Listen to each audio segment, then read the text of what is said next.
ഈ ഗുണ്ടാ വിളയാട്ടം സ്ഥിരമായി വാർത്തകളിൽ നിറയുന്ന ഒരു കാര്യമാണ്. ഗുണ്ടകളുടെ അഴിഞ്ഞാട്ടമാണ് നാട്ടിൽ ഉണ്ടായിക്കൊണ്ടിരിക്കുന്നത്. ഇതിപ്പോൾ ഒരു ഇടവേളയ്ക്ക് ശേഷം തിരുവനന്തപുരം നഗരം വീണ്ടും ഗുണ്ടകളുടെ വിളനിലമാകുന്നോ എന്ന് സംശയമുണർത്തുന്ന ഒരു സംഭവമാണ് ഇന്നലെ രാത്രി ഉണ്ടായത്. തിരുവനന്തപുരം കഴക്കൂട്ടത്ത് ഗുണ്ടാക്രമണത്തിൽ ഹോട്ടൽ ജീവനക്കാരന് വെട്ടേറ്റു. വെഞ്ഞാറമൂട് സ്വദേശി തൗഫീഖ് റഹ്മാനാണ് വെട്ടേറ്റത്. നേരത്തെ ഉണ്ടായ ഒരു തർക്കമാണ് ഈ ആക്രമണത്തിന് പിന്നിലെന്നാണ് ഒരു പ്രാഥമിക നിഗമനം പോലീസ് പറയുന്നത്. എന്തായാലും രണ്ടുപേരെ പോലീസ് കസ്റ്റഡിയിലെടുത്തിട്ടുണ്ട്.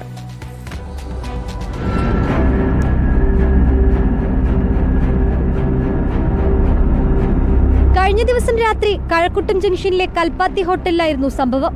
ഹോട്ടലിലെത്തിയ രണ്ടുപേർ ജീവനക്കാരനെ വെട്ടിപ്പരിക്കേൽപ്പിക്കുകയായിരുന്നു. വെഞ്ഞാറമൂട് സ്വദേശി തൗഫീഖ് റഹ്മാനാണ് വെട്ടേറ്റത്. വെട്ടുകത്തിക്കൊണ്ട് കഴുത്തിൽ വെട്ടുന്നത് തടഞ്ഞപ്പോഴാണ് കൈയിൽ വെട്ടേറ്റത്. കൈപ്പത്തിയിൽ ഗുരുതരമായി പരിക്കേറ്റ തൗഫീഖ് മെഡിക്കൽ കോളേജ് ആശുപത്രിയിൽ ചികിത്സയിലാണ്. പിന്നാലെ കഴക്കൂട്ടം പോലീസ് രണ്ടുപേരെ അറസ്റ്റ് ചെയ്തു. കഴക്കൂട്ടം സ്വദേശി വിജീഷ്, സഹോദരൻ വിനീഷ് എന്നിവരാണ് പിടിയിലായത്. ഇരുവരും വധശ്രമം അടക്കമുള്ള കേസുകളിൽ പ്രതികളാണ്. ഒരാഴ്ച മുൻപ് വിനീഷ് മദ്യപിച്ച് ഹോട്ടലിലെത്തി പണം ആവശ്യപ്പെട്ടിരുന്നു. പിന്നാലെ തൗഫീഖുമായി തർക്കമുണ്ടായി. ഇതിന്റെ വൈരാഗ്യത്തിലാകാം ആക്രമണമെന്നാണ് നിഗമനം. പോലീസ് അന്വേഷണം ആരംഭിച്ചു. റിപ്പോർട്ടർ, തിരുവനന്തപുരം.